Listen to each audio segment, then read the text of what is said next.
Yesu la pele ulelo fa ua ese ai au fio mai nei lava oe pe lava oe se tangata ese na te ena oe itua ai i le nu usa e alofa i ai e ai fo inisi ua lato le fia fia i loa fio mai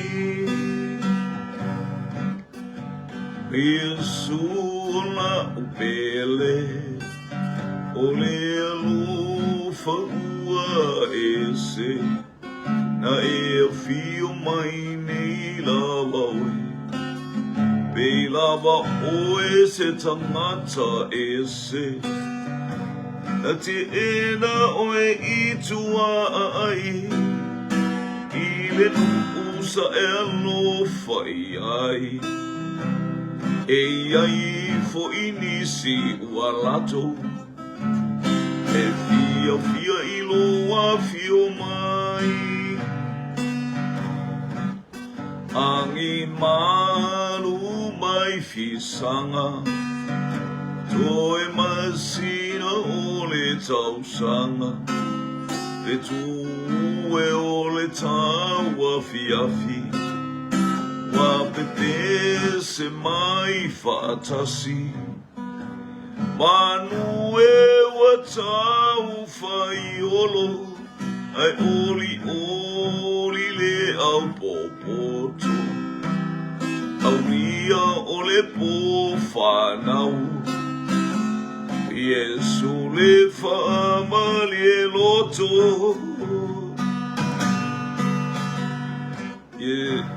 Sola o pele o le alofa ua ese e fio mai nei lava oe pe lava oe se tangata ese na te ena oe itua ai i le nu usa e alofa i ai e ai foi nisi ua lato le fia fia i loa fio mai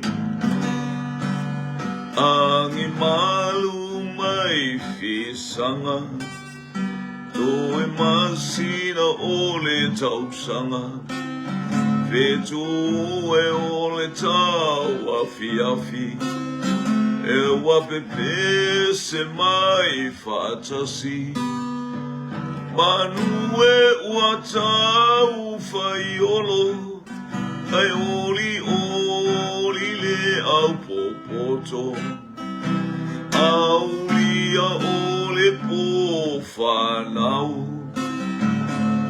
Yesu le famali e loto Tai nei vai ngole oli i ala u fio i lau tu singa ma lau malu sianga lau leo leonga i lau i au tangata ma tau wala au nei tai au ta manga le mai po kalame lau whanau whamulmule i lunga upena te whailangi vai ainga ma vai tau maaftanga ia ma se whamaro singa whalea nganga Haleluya ala ya matou tali ma fesili ia la au fio ya uma matou te faia mo lo vi inga patasi mai ona o Yesu amen amen praise God Patalo fatu sio tatou ainga ia uanga mai lunga upenga ta fa ilangi patalo fatu foi Haleluya ile aingo le fatu tua ile atafa malei tua le kelope pe mungo mai ai le tatou proclame ia mole tu ile nganga fatai ona fatalo fel nei tao Cecilia Willese kol awa atalo fatalo fa ia le li fatalo hat foi tawati Pauli ia le tua ile na le ole tua ile tua ni va en mol tao fa monu ya tu fo ile tua Muli fo ili nganga whamalo ina i o tato uso. Auna ia sang sabaitali mangafatau limaina le wing all tato. Hallelujah, maluta yao ni tayao ia angale leile li ima whamanuia atu whatalo watu fo ile motu isae a o ia ilunga o whainga sauninga io te ilo watu o sauninga o le yaso li tayao ia malo lapa le whasoa malo fo ile whatotoa angale le iatu le atua pa iatu le atua au e uto fo ises whainga sapati mata mo fie vi ileli ia alim tato ili tato upol kalamel nei vaenga o le taiao ia vi ileli ai mainu e mamau le ala tato visili mua haleluya o fete mau o feltu siete mau ai haleluya leanga e mai o leo mamoe o ai le evangelia o lo na moli mawina leanga e mai o leo o angelu e faali le au leo mamoe ma leo atu o leo mamoe esa ili ia Yesu o fele tu siete maua ia lea vaenga les a e pati talofa les a e pati talofa o fele tu siete maua iai hallelujah praise God le malanga Fea fo i le vaenga fai evangelia po le vaenga le fa au fai evangelia. O lo ola tau moli mawina. Hallelujah. Le anga ia to angelu ma fa amanuia. Hallelujah. I leo mamoe. Ia mata pena ai le la tau malanga. Winnie Patrick preacher talofa lava. Peni ete wati va a talofa bi ia le lii. Leile anga i mai o le tatou ainga. Ia, o le fisili na mua o fele tusi o le tusi pa ia po o la wata o le wha evangelia. Fele tusi o wha evangelia o moli mawina ai. Le anga i mai o angelu maasi asi mai tangata ngā lue. Pe o leo mamoe, mau mai loa e wa ai ia. Mau mai e wa ai le mea whana wa Yesu o fea o iai le. Tusi tātou te maua iai. Nuia lau tali, hallelujah. Praise God. Ai mainu e mamau le ala.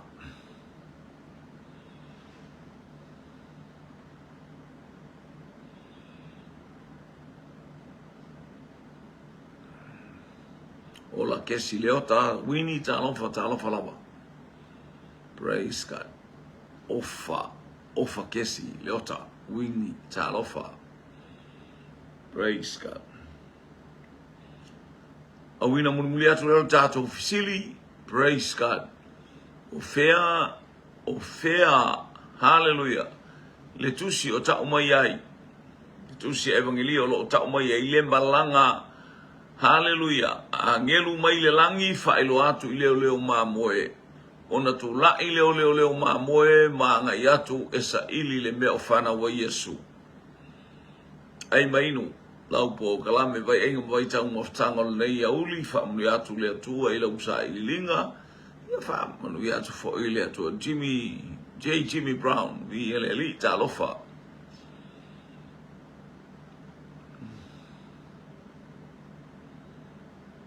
aftai mo fa ta lofa o i lau e ta sesa lema ta lofa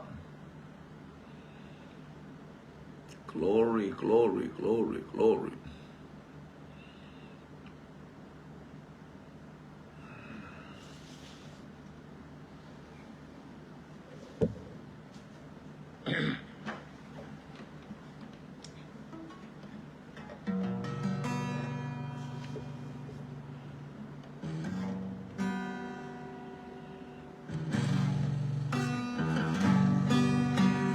Mai o lalo lava o le tali I talane o le fale mai Na puno no ai o ali o le komiti wata ua o le papa o misi Pepe seia I le pese whaafetai I le la Wafi o mai le e kales Ile ma'au le tusipa ia A solo mai o isi lotu ali o le mauta ofi. A ua mau tu le wha awe o le upu moni ua to ila loa I se oli. Pe se ia I le pe se wha a feta I le la. Wa fio mai le e ka le sia I le maa o le tu sipa ia. Tia mati ai tu au. Finao mawai tu Nasunu ia I le malo le atua na valo ia e na whanua Sia mati ai tu au Finao mawai tu Natnea ai le malo le atua na valo ia e na whanua Pepe seia Maafet ilela Wafio mail Kale sia ile maao le tu sipa ia Talo fatema Pepe seia ile pes Maafet ilela Wafio maile e kalesia ile maao le tu sipa ia. Hallelujah. Praise God. Ia, mahalo mo fatalo fatema vi ele ia watali le tato fisili le nanga ia tu le tasi al tato tani. Tasi al tato tani. Hallelujah. Evangelia Luka. O fea le tusi, hallelujah, o evangelia, o lo ta umayai, le vala awa leo mamoe, o le vala awa angelu I leo mamoe winga, I le whana umai o Yesu, le watali mai ia, sili awa, o le evangelia Luka, ia vatalo fatue male angai mai, ngor sakto mai taivi, ia le atua, tala le alfa io, talo fa, Ialeli, praise God, hallelujah. Praise God.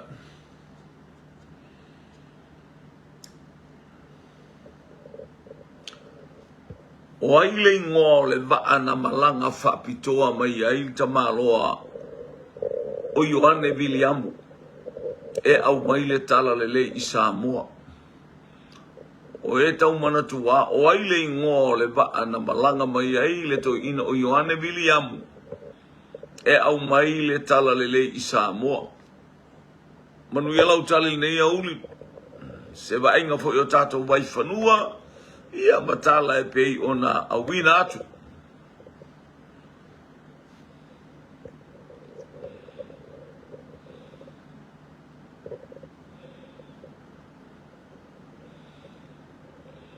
Hallelujah, glory. O aile vaa le ngō le vaana malanga mai al tamaloa. Ia le watali mai chema sa vali o le file mu.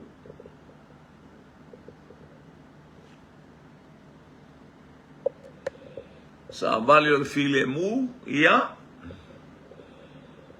Tasir tato tali.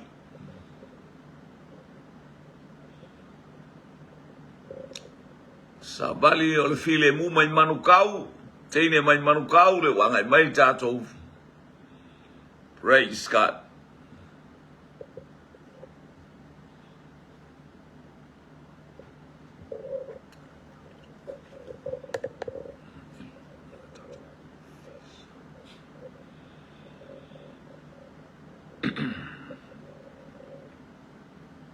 To e tepa I o tātou wai whanua, ia malou tofi o Samoa, tau nuku mai o le tala le lei, o ai lei ngō le vaana ngā I mai ai le tamaloa o Ioane Viliamu.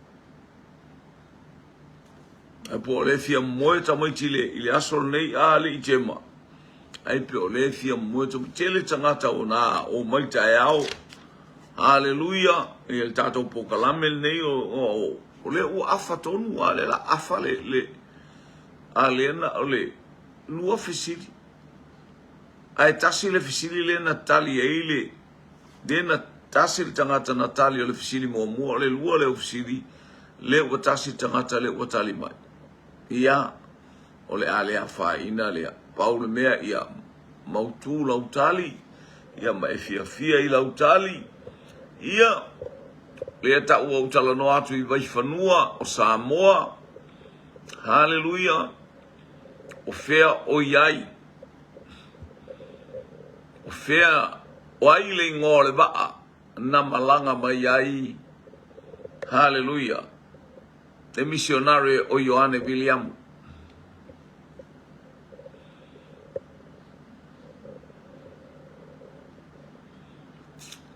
o ai le ngole ba na malanga mai ai le missionary o Ioane William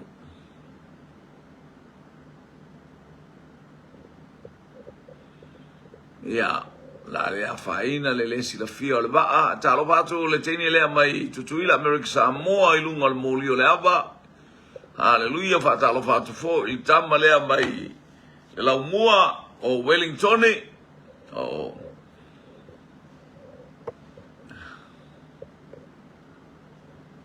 haleluya ya male aile aile o ya tele yo o tele tu se ta o mai tele yo o lava haleluya ini usila le ai o lowa hat haleluya ele o talimai ia tama lau mua tama o le hurricane o le matangi ia le li ma le tali sabali o le file murteine mai tutuila America Samoa ma lo le failotu ma lo fo ile tapenanga o saulinga ile nei ia so ana sabali o le file mu haleluya ma ya ana haleluya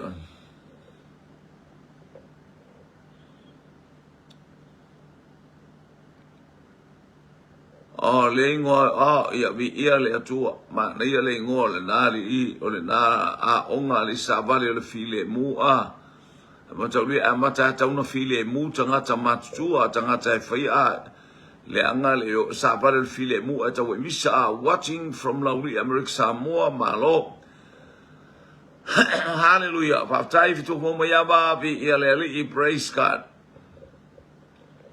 Josephine Hunt vi ia le talo voltine le mai papa toe vi ia le ua tali le tato fesili o le baa eta ua o le sabali o le file mu ia lea ua iai le tato tali ma lo le tali o le ngō le whanua I sapapali I na taunu iai le lotu o ai le ngō le whanua I le fio anga o sapapali I le whaasale le anga na taunu iai le lotu ai anga I mai loa ma le beef soup ma lo le wa whaatau le sip le tatou soup o le beef soup ia ma le lamb soup I le nei au auli ia pau mena le okanea ia fax atu lau sopo haleluya ta lofa o ai le ngō le whanua haleluya na taunu iai le baale o sabale o le file mu I to tonu o sapapali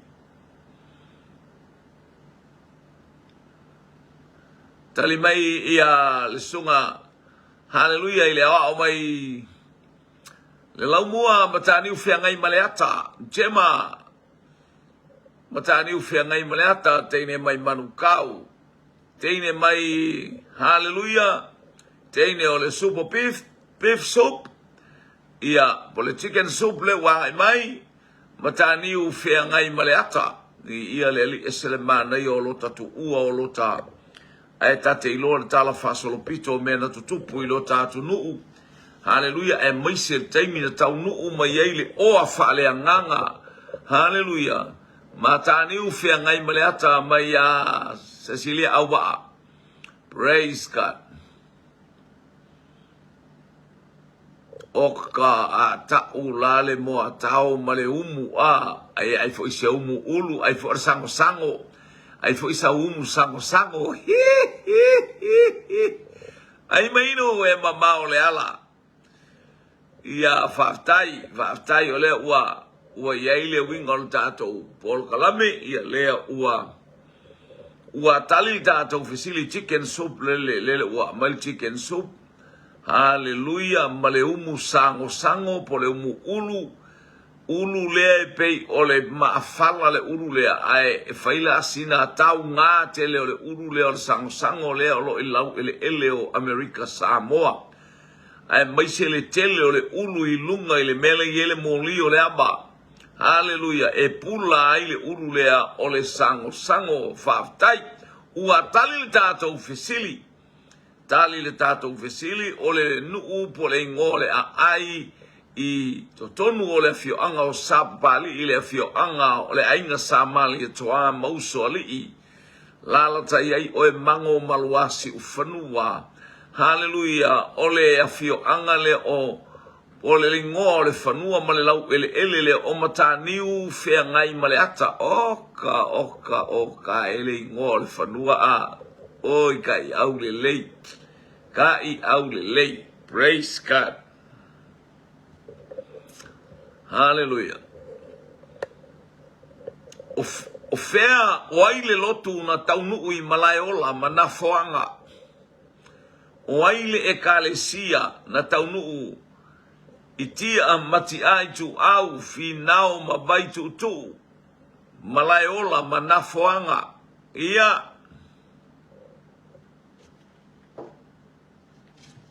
Hallelujah. Tia mati ai tu au finao mabai tu utu nasunu ia ile malo le atua na malo ia ena fanua. Tia mati ai tu au finao mabai tu utu nasunu ia ile malo le atua na balo ia ena fanua ho se ia tali mai chema katoliko fa fetai le tali mai le tamola la mua. Haleluya, katoliko Josephine katoliko wa fio maile e kale sia ile maa le tusipa ia Cecilia katoliko Ana katoliko a solo mai o isilo tu fa ali o le mauta o fi a ua mautu le fa amare upumuni uato ila lo ai se oli pese ia ile pese fa afetai ile la wa fio maile e kale sia ile maa o le tusipa ia fai mai o la lola maule talie italane o le fale mai na puno no ai o ali o le komiti wata ua o le papa o misi pese ia ile pese fa afetai ile la afio maile e kalesia ile maa le tusipa ia tia mati ai tu au finao mabai tutu na sunu ia ile malo le atua ia o te loa o se fai pese o le katoliko na usua le nei pese pe na fatina le nei pese. Haleluya, o le ekalesia katoliko mi ia le li ia iona taiao. Haleluya, ia le ta uaitia mati ai tu au ia le li fasolo atu ta fisili le lava tate iai. Haleluya, tato e tilo ia Samoa I lau sila ia Samoa mona lau fanua. Haleluya, praise God. O ai le lotu na faafe le toi ina haleluia, o futi ma au apa au. O aile e kalesia na faafe tu la fale matutua, haleluia, o futi ma au apa au. I ia leli.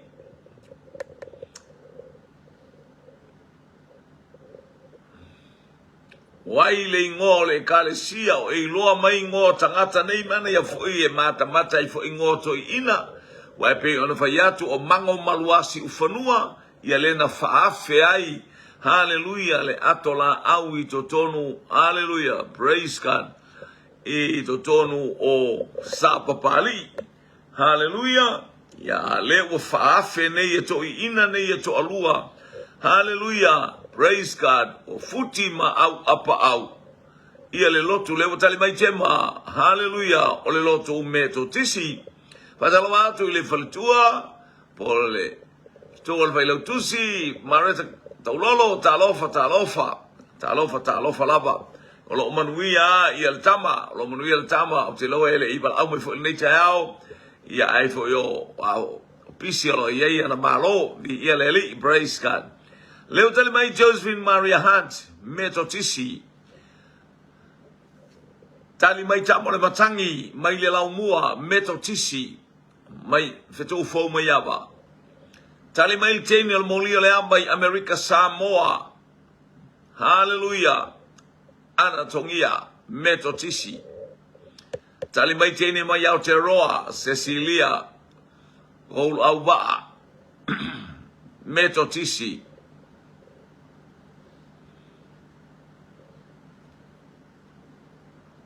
Hia lele watala do. Ai la mana ia tele. Hallelujah. Fainga tal to fao ali a. Hallelujah, berto lua tu la fale bal malu le ainga il tai oka ia. Ia koe. Amtai chaine mai manukau. Amtai malo ba esele mana ia. Ia le aitai oi. Ai lele wa kopi atu ia le chaine manono lele ilau farpenga. Ia futi mau apa au tu la fale ba tu berto faoli. Ia vai ta upu ia te ole fale manono. Ia tu silo ilalo ana na farpenga wa ku ia chema. Ia le ali ia. Praise God, uatali le tato ufesili. Hallelujah, ia ole loto meto tisi na tau nuu. Ile afio anga malea ai. Praise God, ia o fale ui manono. Ile mea iai le toluo tu la fale, mal fale fawali.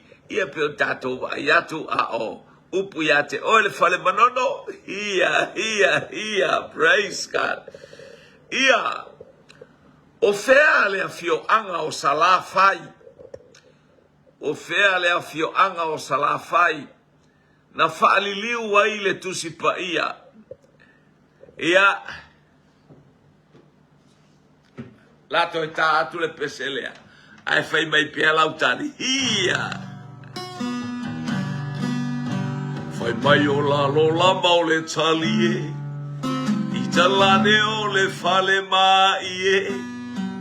Na puno no wai o ali o le komiti wata ua o le papa o misi.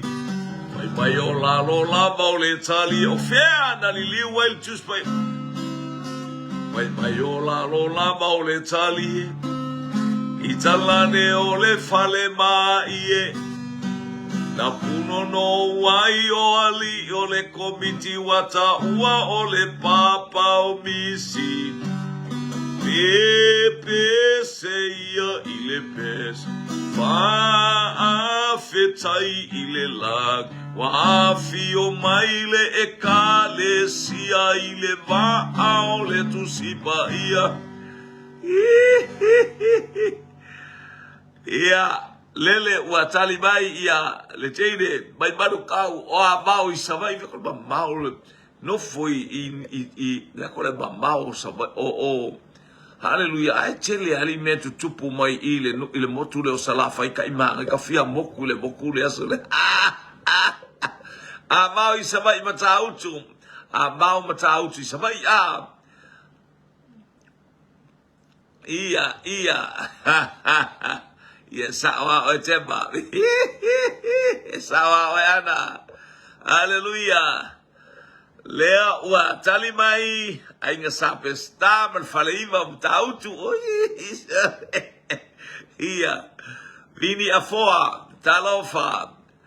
Fitu fo mayama amao. E falo longo mai lea o le ilau lafo ali temba. Ua ke vaya se bea po ia kaba i el fue. Ora kabaloa lea. Ana tongia amao.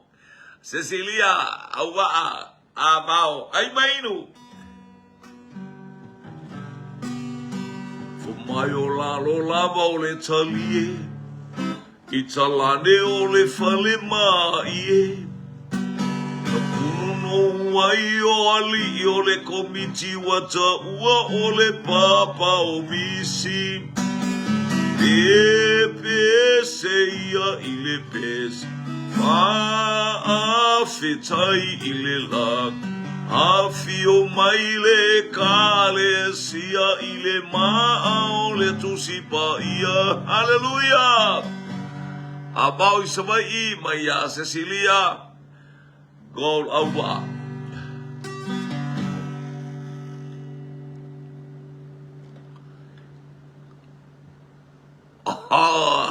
Isale ia le praise God. Talo faile a onga au le leisa ia isto ino siname. Ia sa ia isto ino io e to tele nai pule a onga na taimi te lo sa ia o il pule a onga sto ino pusi ulale. Ia leli praise God.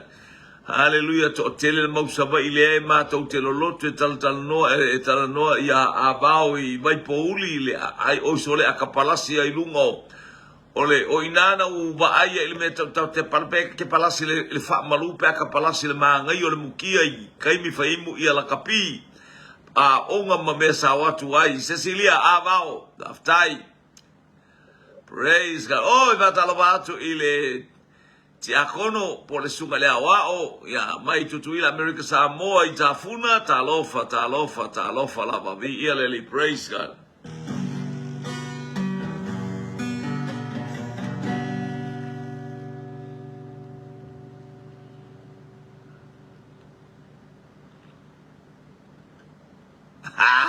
Lea tamosali tamontawa to lua futi bawa pao.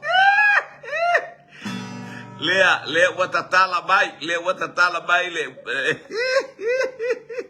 le fue lave bale le ato pona arte de fai supo faftai mana ia welo foi mata ulie no fuarta gata masiana io mana ia por calabe le mele mana ia buliane tato won farta ga makaukia le Hallelujah. Ai matautia mana ia pata mava ia tu faftai.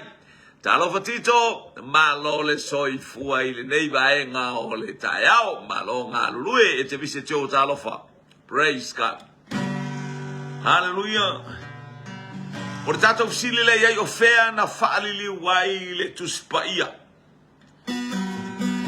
Fea na faalili wai e to ina e matautia a tema.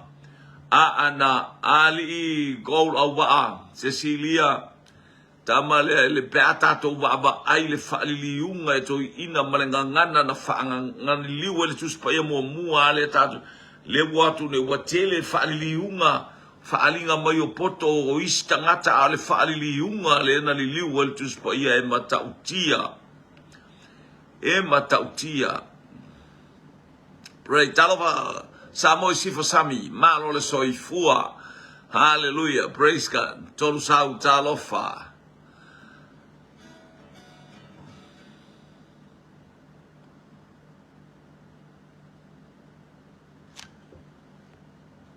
Praise God. Haleluya.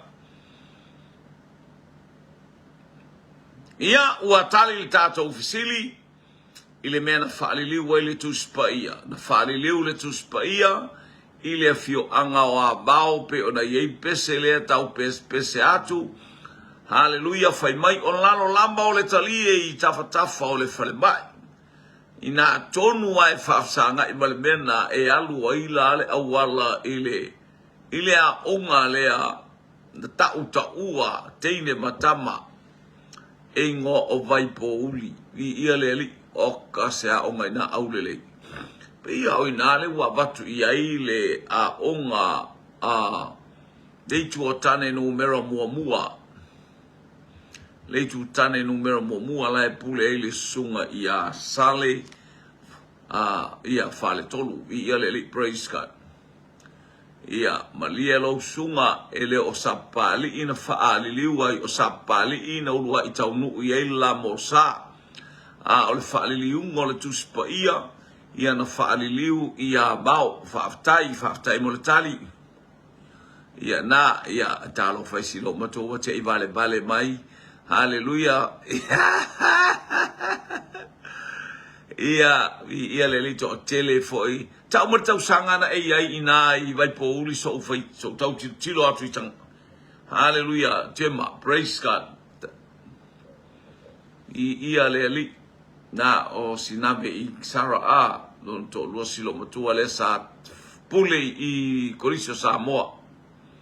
Ia le atua ispule na sa pule per Koriso Samoa o le fatua o sinabe. Mana ia vi le atua. Ia wa la tato atu i tato fisili. Haleluya, praise God. Se falongo ma le pesele la tato ana ta o le po il profeta o il tangata e fata u le pesele.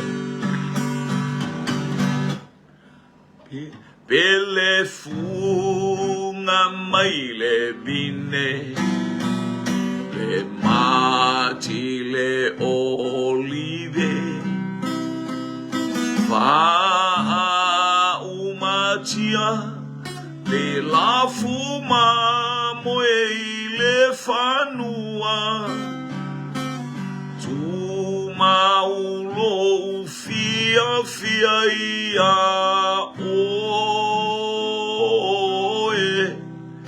ele mafai o lati lo una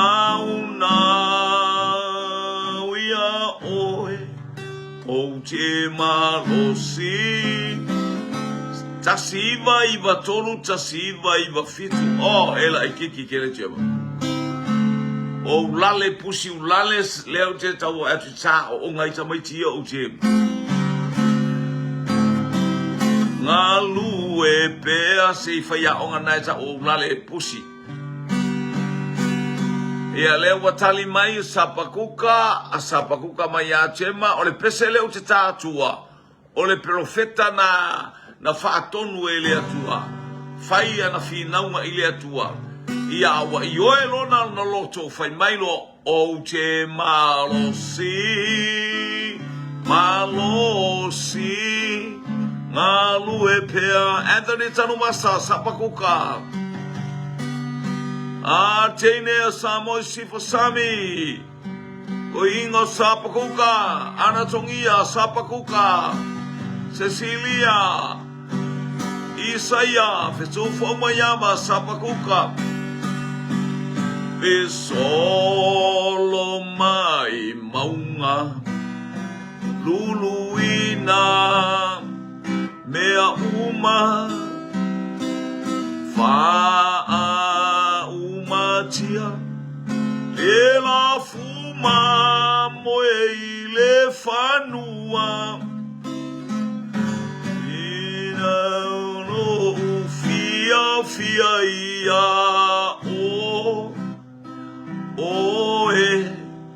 ele mafai ona suia lo unau ia oe e malosi o ai le profeta ia i upo le pesere ngalu e pea tatsalo malo fina upea ua maulo ulo toya oe lo uachua olo mana o te mawhaya i mea. Talin tato sili, talo papartua Susana, ia malole nei tai au fau ia te oe po tale iba, i le tau pitonu, ia malo le usu, ia le liwa. Talin tato sili o Sapakuka, fina wai Sapakuka i le atua, oka nei nuu fasoe sa a le tele abese au soos mato pa ioe te i Sapakuka le whalongo atu le whetalai mai o le li tangi Sapakuka ma whapeane oi pele funga mai le vine pele aini mama ukele koe popole ngā mea au te whaftai le atua i lo wanga lei mai ia le lei. Lima sumartol minute te aile tu laiva i to tonu. Hallelujah o Brisbane. Mi ia le li.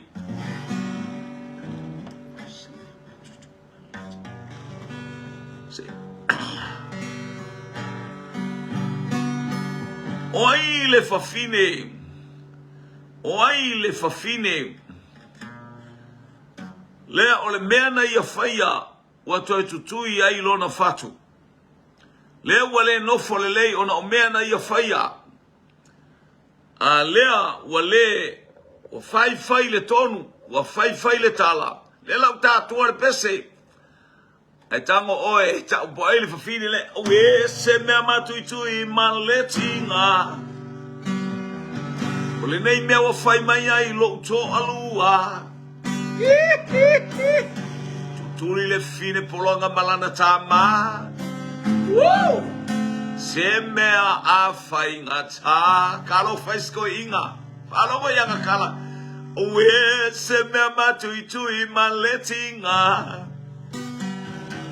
O lenei mea wa whai mai ai lo to alua, tuturi la ua ma polonga malana tama, se mea a whainga tā. Whoa. O e lava na e vina mai. O te alu iai. Ai se a foi watu e tau tala mai ai lo mutu ina tala. Ue Sara. O e lava na e vina mai. O ka foi ke ngo folelei. Elo se mea ngā fo mai le atua ka ke whaia. Tali mai te maa, sala maa akara. Susana Vitalainga. Sarah. Josephine, Sarah. Samoy Sifo, Sarah. Fetufo. Sarah. Anthony, Sarah. Sarah. O e lama na e vina mai. Ka kule leia e le ngofo le lei. Inga vai me lo ke vai foka o foi vai ngoma moe ai le ma fai ke fai mai anga ka lo ke le ka ele wo pole aso o I fa ko anga Anthony Tanumasa Sarah ai fai o Sarah o e lama na e vina mai e o te aluyai ai se a foi wala ki nga fa pia ele ki ki nga fa o menga ka ole pule le umo le sori kula fongo ai fai mai ya le talo foi le tama le fa fine polonga uatulia ese hallelujah ina wafana mai le tama ole ele Sama eliola utatalo ia eola Olo soifua Yehova Wo Sarah O elama na evina mai He o o te alu iai, ai se a foi walai. Isa ako, hallelujah, praise God. Isamaeli lo manu ia maile langi. Watu punga mayate o e tangata o arapi. Ma ai lau suau uele i mauafua. Umanu ia o loa. Wo Sara. O oela mana e vina mai ese lo le mafaufau. Ese lo ngofo leia. Lele wa saule chicken soup. Lele saule combination soup. Turkey so faftai mo lautali, ua tali le tatou fesiri, ia o le tintiti fo ilea o Sara ia tatou vava aile nei vai tau, tatou walo atu mo le kirisimasi ma le tatou savalinga, ia o mea lava whapenei e whai ai oe ma fisosoani, whai ai oe ma fautua le lei, hallelujah, te vai atu ni a inga o whaale tonu, ia e fia ma e whai oe ma tangata ea e te pai atu ma e pai ane ma e pai ifu vi ia leli praise God ina ia fai hallelujah fa manu yanga lelei mos tangata mafatia fa pena vi ia leli au ia ileanga leleu te lo mana ia nei maftanga o te polo tato sila anga ia tu o aina mua o ti o fafine ia to alua rasela maleteine olea male fafine olea o aina mua oti. O aina mua oti. So le salu tamalo le maliu wali. Talo fa le sunga le fatonu. Ia, praise God. Ia, o tuka a moa mai sau ia tonga ina. Tu wane le ina le o te alatu foi. So le tau o le foi te alatu e fail mali. O te alatu e fail maliu. O te latu e whail maliu aile I whaia le kirisimasi. Ia le o aina mua tu malo whawhine nei. Ia ngale atu le atua, praise God o ai. Na mua tu malo o rasela malea. Ia watari mai fitu fau o rasela. Hallelujah.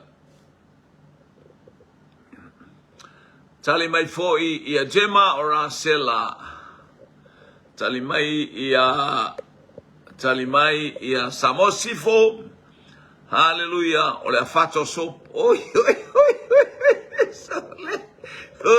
Le leu fa ai mai fa supo. Le leu saul supo. Le teine lea mai. Hallelujah. Le fa mai o miro moa. Teine miro moa le leu saule. Afato sop.